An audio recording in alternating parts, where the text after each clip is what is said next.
¿Cuáles son los principales enlaces químicos intermoleculares? Inciso A, Van der Waals, dipolo-dipolo polar. Inciso B, covalente, iónico, metálico.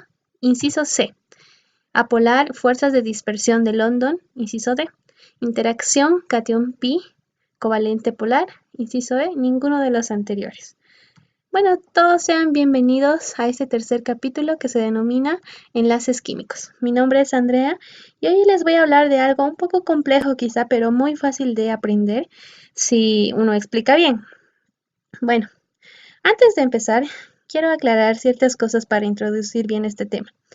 Y bueno, la mayor complejidad para poder estudiar este tema es que no se puede ver con nuestros propios ojos. Entonces, por eso se hace un poco complicado. Entonces, bueno, a ver, muy fácil. Empezamos con estos conceptos. Los enlaces químicos son las fuerzas que mantienen unidos a los átomos, ¿ok? Que mantienen unidos a los átomos entre sí para formar moléculas o iones. ¿Ya? Entonces tenemos dos átomos. Estos se adhieren con fuerza, se mantienen unidos y así forman un enlace químico. Ahora, el comportamiento químico de los átomos viene determinado por la estructura electrónica de su última capa, ¿ya? A esta última capa, como podemos ver en la imagen, se la denomina última capa de valencia. Para conseguir la configuración electrónica de gas noble, a eso es lo que se quiere llegar. Bueno, los átomos, en este caso, dice que perderán, capturarán o compartirán electrones, ¿ya? Y a esta capa de valencia se le denomina regla del octeto, es decir, que en la última capa tiene que haber 8 electrones, ¿ya? Entonces, para que su configuración electrónica esté completa. Entonces, van a existir 3 tipos de enlaces dentro de los enlaces intramoleculares, porque también vamos a ver los intermoleculares, pero más adelante. Entonces, estos enlaces intramoleculares ocurren o son enlaces dentro de una molécula, ¿ya? Y tenemos a los iónicos, los covalentes y los metálicos. Estos los vamos a ver a continuación. Bueno, y antes de explicar qué es un enlace iónico, ¿saben ustedes qué es un átomo? El anterior capítulo lo vimos, ¿no? Un átomo es la partícula más pequeña que en un elemento puede ser dividido sin perder sus propiedades químicas, ¿ok? Eso es muy importante. Hay que saber que están formados por protones, por neutrones, por electrones, ¿ok? Entonces, ahora sí, empezamos con el enlace iónico. Perdón, antes de empezar, tenemos aquí la respuesta de la primera pregunta, ¿no? Que hicimos. Entonces, ¿cuáles son los principales enlaces químicos intermoleculares? Y los principales enlaces químicos intermoleculares habían sido el covalente, iónico, metálico, ¿no? Como hace ratito lo vimos. Ahora sí, para empezar a explicar qué es un enlace iónico, quiero saber si ustedes tienen idea de qué están formados, qué tipo de enlaces están formados por pares de electrones compartidos. ¿Será un enlace covalente, un enlace dipolo-dipolo, un enlace iónico, enlace metálico o ninguno de los anteriores? Ahora bien, enlaces iónicos. Empecemos. A ver, un enlace iónico se produce cuando dos átomos se unen, como pueden ver en la imagen. Dos átomos se unen y estos ceden, aceptan o comparten electrones, ¿ok? Ceden, aceptan o comparten electrones. Estos enlaces están formados por un metal y por un no metal. El metal, en este caso, cede sus electrones al no metal, formando así el metal un catión y el no metal forma un anión, ¿ok? Entonces, por cierto, ¿ustedes saben qué es un catión y qué es un anión? Bueno, un catión es un ion con carga eléctrica positiva Estos se forman cuando ceden uno o más electrones suyos, ¿ok? Al otro átomo, es decir, que pierden uno o más electrones. Ahora, un anión es un ion con carga eléctrica negativa, porque han ganado uno o más electrones dados del otro átomo, ¿ok? Entonces, aquí tenemos un pequeño concepto. Enlace iónico resulta de la atracción mutua entre dos elementos de cargas opuestas, ¿ok? Entonces, uno de estos de la imagen va a ser uno positivo y el otro negativo. Son cargas opuestas. Entonces, la diferencia de estas tiene mucha electronegatividad. Eso también vimos en el anterior capítulo. Ahora, esto genera que uno o más electrones son transferidos desde la capa más externa de un elemento, la capa de valencia, hacia la capa del otro. Aquí vemos un claro ejemplo del sodio y el flúor, ¿ok? El sodio que tiene carga positiva y el flúor carga negativa. Entonces, cuando se forma un enlace iónico, el elemento metálico, que en este caso es el sodio, y en su última capa pierde electrones, ¿ok? En su última capa, como pueden ver, el sodio tiene solo un electrón. Entonces, él pierde el electrón y el no metal gana ese electrón que el sodio está perdiendo. Porque ustedes pueden ver que el flúor tiene en su última capa 7 electrones. Entonces, al perder el sodio su electrón, el flúor gana ese electrón del sodio. ¿Ok? Entonces, esto se completa. ¿No ve? Porque ya se completa la regla del octeto, porque el flúor ya tiene 8 electrones en su último nivel. Muy bien. Bien, aquí tenemos un ejemplo muy común que es el cloro de sodio o sal. ¿Ok? Entonces, ¿qué es lo que está ocurriendo dentro de la sal, se podría decir?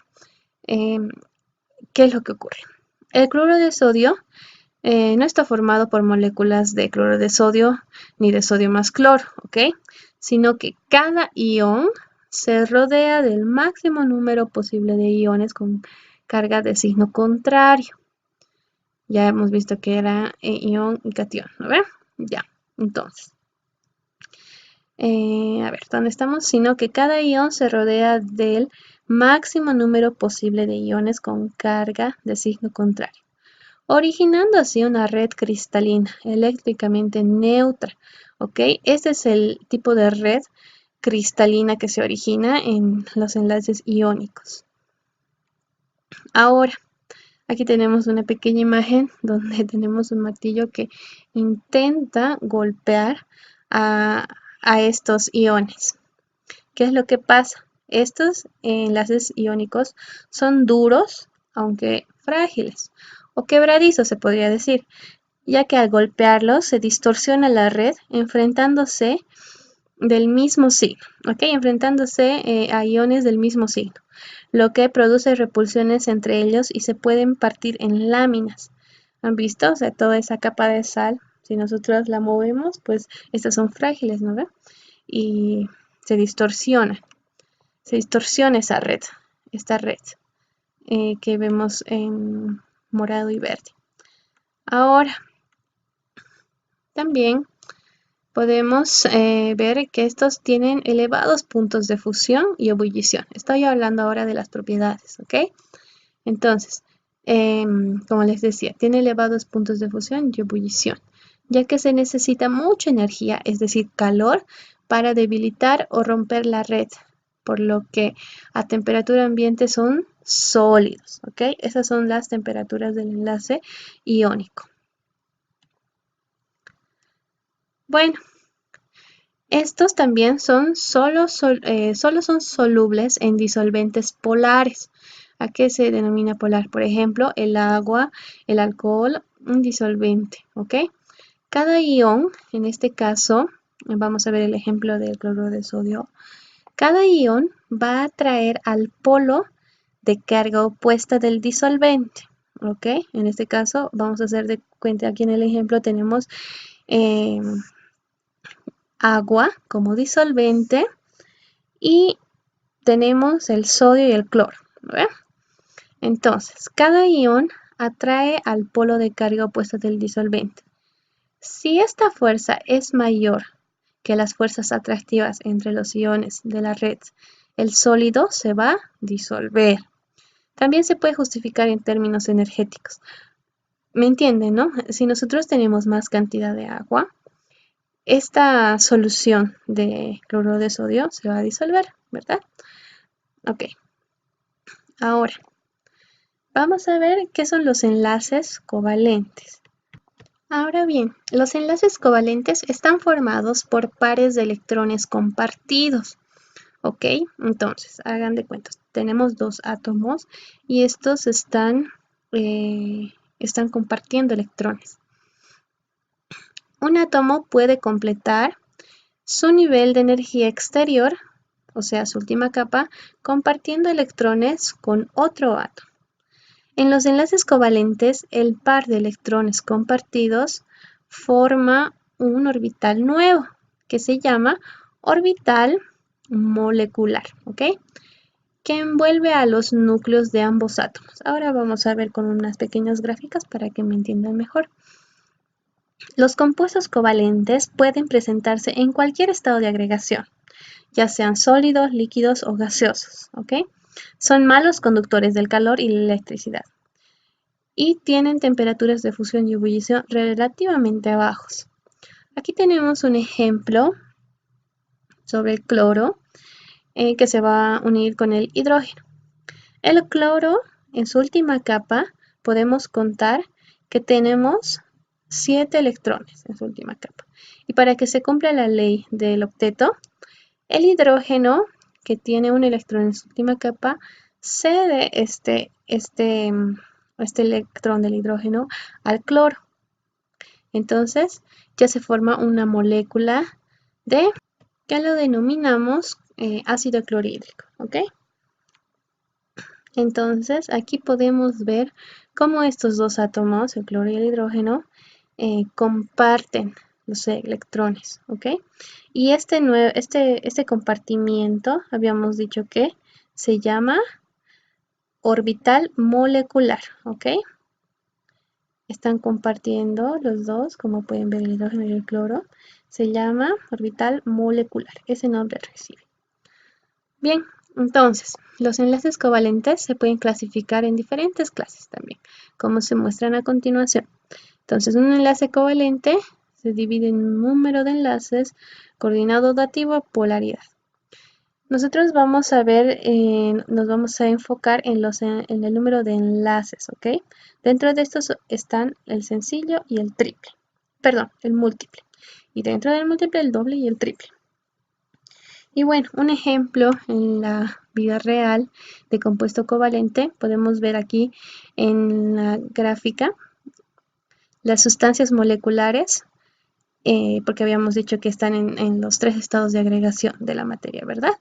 Y bueno, entonces como sustancia molecular puede haber un enlace covalente en el agua y también en los gases. Ahí estamos viendo gas nitrógeno. Ahora, en estado de agregación sólido, la red covalente la podemos encontrar, perdón, el enlace covalente podemos encontrarlo en el cuarzo, como también en el diamante. Ahí se encuentran los enlaces covalentes, ¿ok? Ahora, veamos el enlace covalente sencillo. ¿Qué significa sencillo? Quiere decir que se comparte solamente un par de electrones entre los átomos que forman un enlace. Aquí podemos ver que un enlace covalente pueden ser la unión o la suma de dos hidrógenos, es decir, el mismo elemento. Entonces, estos pueden compartir. El hidrógeno y el otro hidrógeno comparten sus átomos, entonces, perdón, sus cargas o sus iones. Entonces, ¿a qué denominamos cuando estos dos se juntan? Forman un hidrógeno sub 2, ¿no ve? Entonces forman un gas. Lo mismo pasa con el cloro. Aquí vemos un átomo de cloro que tiene en su último orbital 7 electrones y sumado en otro cloro que también en su último orbital tiene 7 electrones. Entonces, cuando estos dos se unen, forman un enlace covalente Sencillo porque ambos están cediendo un electrón al otro.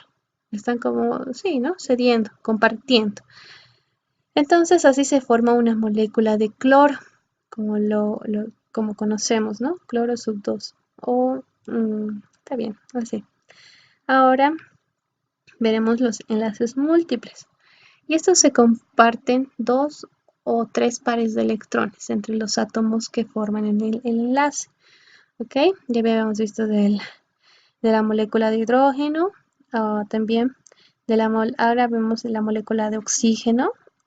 Dentro de la molécula de oxígeno, el oxígeno en su último orbital tiene 6 electrones. Entonces, ambos van a compartir dos electrones, ¿ya? Entonces, aquí se denotan con puntos, se podría decir, cada electrón, o también se los puede simbolizar con dos líneas o dos rayas, porque están compartiendo dos electrones. Y en el caso del nitrógeno, en su último orbital tiene 5 electrones. Entonces, para que estos se completen, cada uno cede 3 electrones al otro. ¿Ok? Entonces, como pueden ver aquí en la gráfica, están cediendo 3 pares de electrones y se los denota también con 3 líneas. Es su forma de denotarlos nada más. Bueno, ahora pasamos a ver el enlace metálico. ¿Ok? Los átomos de los metales que están en estado sólido, ¿ok? Sólido. Están unidos por medio del enlace metálico, ¿ok? Entonces, todos y cada uno de los átomos del metal comparten todos los demás, es decir, todos comparten todos. Los electrones de la capa de valencia, última capa, ¿ok? Formando así una red tridimensional y compacta, ¿ok? De cationes ordenados, es decir, el cristal metálico, inmersa en una nube de electrones compartidos. Esta estructura tiene una gran estabilidad, como pueden ver en la imagen. Estos comparten todo tipo de electrones, comparten todo. Entonces, como comparten todo, estos se vuelven más fuertes. Como dicen, ¿no? La unión hace la fuerza. Y se comportan de una manera tan fuerte que forman, por ejemplo, este tipo de imagen que podemos ver, ¿no? Ahí a su derecha tenemos un ejemplo de enlace metálico y a la izquierda podemos ver el tipo de estructura que tiene, ¿ok? Es completamente ordenado, se podría decir. Entonces, este tipo de enlace explica la mayoría de las propiedades de los metales. Tiene elevadas temperaturas de fusión y ebullición, ¿ok? Estamos hablando respecto a sus propiedades. Son insolubles en agua, conducen la electricidad incluso en estado sólido. Solo se calienta, es decir, existe un cambio físico. La conductividad es mayor a bajas temperaturas. Pueden deformarse sin romperse. A partir de las propiedades de un compuesto sólido, se puede identificar el tipo de enlace químico que lo constituye. Muy bien. Bueno, a continuación aquí vemos la clasificación de los enlaces químicos mostrando algunos ejemplos. Tenemos los tipos de enlace iónico, covalente, metálico. Dentro de los iónicos podemos ver el ejemplo de un sólido iónico, como puede ser sal común, el fluorito. Dentro del covalente, las sustancias moleculares que habíamos dicho que era el agua, gas nitrógeno puede ser. Y respecto a los sólidos de red covalente, tenemos el cuarzo, el diamante. Ahora en el metálico vemos los sólidos metálicos. El cobre, como todos conocemos, y también podemos ver en la imagen al iridio. Ahora sí podemos responder a la pregunta. ¿Qué tipo de enlace están formados por pares de electrones compartidos? Y sí, inciso A. Es el enlace covalente que comparte los electrones, ¿ok? Bien, aquí tenemos un pequeño resumen igual de los enlaces químicos, de los iónicos, los metálicos y los covalentes, ¿no? Que vimos hace un momento. Ahora empecemos con esta pregunta porque vamos a ver a los intermoleculares. Entonces, ¿cuáles son las principales fuerzas intermoleculares? Serán fuerzas dipolo-dipolo, fuerzas de London, enlace de hidrógeno, y pueden ser los incisos A, B y C o ninguno de los anteriores. Empecemos. Antes de eso, para que ustedes puedan tener un resumen, se podría decir, tengo acá a los iones, átomos y moléculas, ¿no? Y dentro de estos ya vemos los tipos de enlaces que existen. Y dentro de las moléculas tenemos los enlaces intermoleculares, que vamos a ver a continuación.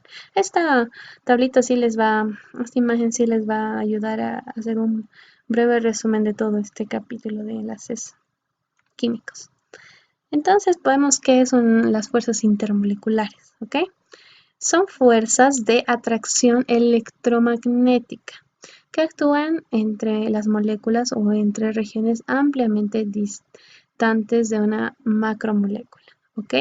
Entonces, esta es una visión más macro, más grande. La otro, las intramoleculares eran más pequeñas, estas son un poco más grandes. Entonces, estas fuerzas intermoleculares las vemos en los tres estados: sólidos, líquidos y gases, ¿ya? Dentro de los sólidos, esas fuerzas intermoleculares tienen muy poco desorden, ¿ya? Mantienen en el orden. Es por eso que también estos sólidos, como podíamos ver anteriormente en la imagen de la estatua, o de la, sí, ¿no? De la estatua, veíamos, ¿no? Cómo se formaba una estatua. ¿Por qué? Porque sus fuerzas intermoleculares no están desordenadas, más bien están bien ordenadas. Eso es lo que le da la forma de sólido de la estatua.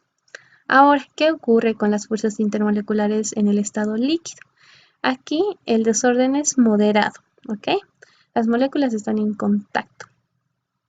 Por ejemplo, ustedes llenan de agua un bañador. ¿Qué es lo que está ocurriendo con las fuerzas intermoleculares del agua? Están alcanzando o están teniendo la forma del recipiente, del bañador. Es decir, que no se desordenan tanto, ¿ok? Ahora, ¿qué pasa con las fuerzas intermoleculares en los gases? Pues ahí sí existe un gran desorden. ¿Ok? Las moléculas están bien desordenadas, unas van por aquí y otras por allá, se alejan mucho. Ahora, todos van a entenderme este ejemplo. Cuando nosotros abrimos nuestra Coca-Cola, nuestra botella de Coca-Cola, se dan cuenta cómo sale el gas, ¿no ven? Entonces el gas se expande y ocasiona un gran desorden de sus moléculas. Muy bien. Entonces, las fuerzas intermoleculares suelen ser más débiles que las intramoleculares, más débiles. Por ello, se necesita menos energía para evaporar un líquido que para romper los enlaces de sus moléculas. ¿Y cuáles son las principales fuerzas intermoleculares? Inciso D. Las fuerzas dipolo-dipolo, fuerzas de London y enlace de hidrógeno. A continuación veremos estas. Fuerzas dipolo-dipolo. Entonces, las fuerzas de atracción entre moléculas polares, ¿ok? Son las fuerzas de atracción entre moléculas polares. Dado que estas moléculas se atraen cuando el extremo positivo de una de ellas está cerca del negativo de la otra, ¿ok? Positivo, negativo, se atraen. Y positivo con positivo se repelen, ¿ok? En los líquidos, cuando las moléculas se encuentran en libertad para moverse, pueden encontrarse en orientaciones atractivas o repulsivas. Por lo general, en los sólidos predominan las atractivas, claro. Entonces, estas fuerzas dipolo-dipolo en los sólidos, como es el caso de la estatua, para formar esta estatua, ¿qué es lo que estaba pasando? Estas fuerzas se estaban atrayendo, ¿ok? Se estaban juntando positivo, negativo, positivo, negativo. Se juntan, se juntan, se juntan y forman, en este caso, esa estatua, ¿no? O algún objeto sólido, un compuesto sólido. Entonces, ¿qué pasaba en los líquidos? Ya les decía, ¿no? Agarren un vaso de agua y lo echen en un bañador. esta agua ¿qué está pasando con sus fuerzas dipolo-dipolo? Estas se están expandiendo en libertad, pero tampoco tanto como en el gas, ¿no ve? ¿Qué está ocurriendo con sus fuerzas? Algunas se están atrayendo y otras se están repeliendo o están siendo repulsivas. Muy bien. Ahora, las fuerzas del hondo. Aquí, las fuerzas de London son atracciones entre moléculas, ¿ok? Debido a los dipolos temporales causados por el movimiento de electrones. Entonces son atracciones entre las moléculas. A ver, en el caso de las moléculas no polares es la única fuerza que actúa entre ellas. Es una fuerza que las atrae, es una intensidad de la fuerza, ¿ok? Y su intensidad de la fuerza depende de la cantidad de electrones que posee la molécula. Si presenta un mayor número de electrones, habrá una mayor polarización de ellas, es decir, habrá una mayor atracción. Lo que generará que la fuerza de dispersión del hondo sea mayor. Aquí vemos un ejemplo.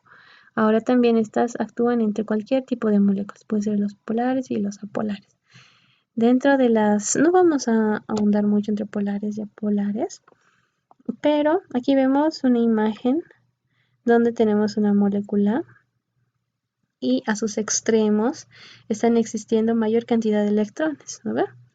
Entonces, estos al juntarse existe una mayor intensidad de la fuerza, existe una atracción entre dipolos instantánea, ¿ok?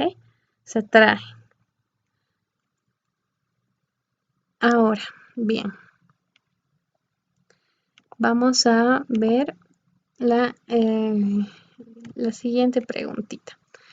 La interacción intermolecular de las bases hidrogenadas, guanina y silacina, se establece a partir de...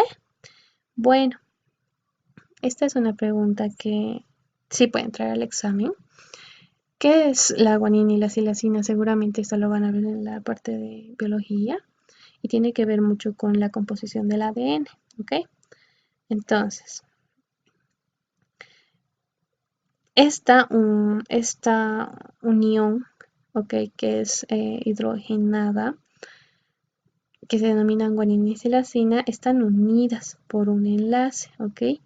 Entonces, esta unión puede ser, inciso A, de 4 enlaces de hidrógeno, inciso B, de 2 enlaces de hidrógeno, de 3 enlaces de hidrógeno, quizá de 2 enlaces covalentes, 3 enlaces covalentes, ¿ok?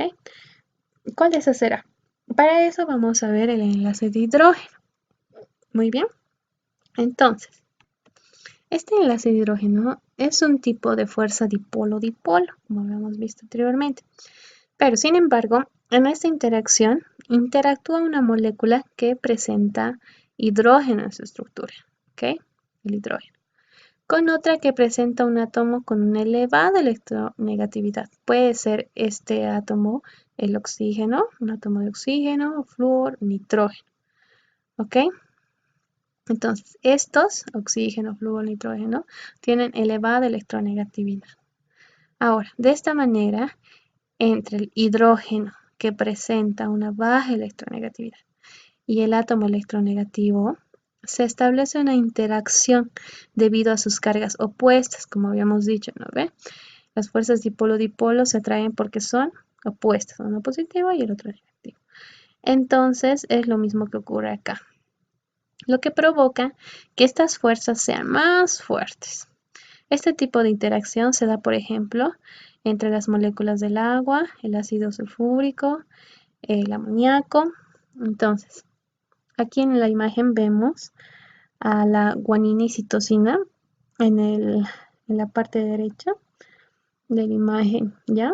Entonces, ustedes pueden contar aquí qué enlaces los están uniendo, cuántos números de enlaces los están uniendo. Enlaces de hidrógeno en este caso. Vean. Y luego ya me dirán cuántos números de enlaces los están uniendo. Ahora, ¿sabías que los enlaces puente de hidrógeno son los responsables de que el agua no se evapore tan fácilmente y que por lo tanto permanezca líquida. Esto permite la vida en el planeta Tierra, ¿ya? Para aquellos que decían, ¿y para qué es esto? ¿Para qué me sirve el ácido de hidrógeno? Ahora ya entiende, ¿no? Un ejemplo muy, muy importante en el planeta Tierra. Bueno, ahora sí. La interacción intermolecular de las bases hidrogenadas, guanina y silacina, se establece a partir de 3 enlaces de hidrógeno, como han debido ver en la imagen. Ahora aquí tengo otra preguntita. Las interacciones hidrofóbicas son responsables de la estabilidad de las biomoléculas, ¿ok? Presentan una fuerza de 15 kilogramos mol, inciso B 1.5 kilogramos mol, inciso C 1,5 kilocalorías gramo, inciso D 1500 calorías mol, inciso E 1,5 joules mol o sobre mol. Ahora veremos qué son las interacciones hidrofóbicas. Estas han sido más que todo observadas en las proteínas, ¿ok? Se producen entre moléculas hidrofóbicas que presentan grupos fenólicos en su estructura. Aquí pueden ver en la imagen. Este tipo de interacciones son débiles, carecen de orientación y son importantes en los fenómenos biológicos, ¿ok? Ya que son los responsables de mantener la integridad de las biomoléculas y estas presentan una fuerza de 1,5 kilocalorías mol. Aquí en la imagen pueden ver cuando se introduce en el seno del agua las moléculas hidrofóbicas, ¿ya? Estas líneas rojas con puntos rojos es agua. Es un ejemplo. Entonces se introducen las moléculas hidrofóbicas, ¿ya? 2 moléculas se están introduciendo, ¿no? De color celeste, esmeralda, no sé, algo así es el color. Entonces, estas moléculas al ingresar en el agua alteran el patrón de los puentes de hidrógeno entre las moléculas de esta. Entonces, cuando las moléculas hidrofóbicas se aproximan, incluyendo el agua que hay entre ellas, ofrecen en conjunto una menor superficie de contacto con el agua que cuando se encuentran estas separadas, lo que proporciona estabilidad al complejo molecular. Como decíamos, estas más que todo se encuentran en las proteínas, ¿ya? Y bueno, pregunta de examen. Las interacciones hidrofóbicas son responsables de la estabilidad de las biomoléculas. Presentan una fuerza de 1500 calorías mol. Ahora, bien, bueno, con esto concluimos el capítulo de enlaces químicos. Espero haya podido ser comprensible. Y nos vemos en el capítulo 4. Hasta la próxima, queridos estudiantes.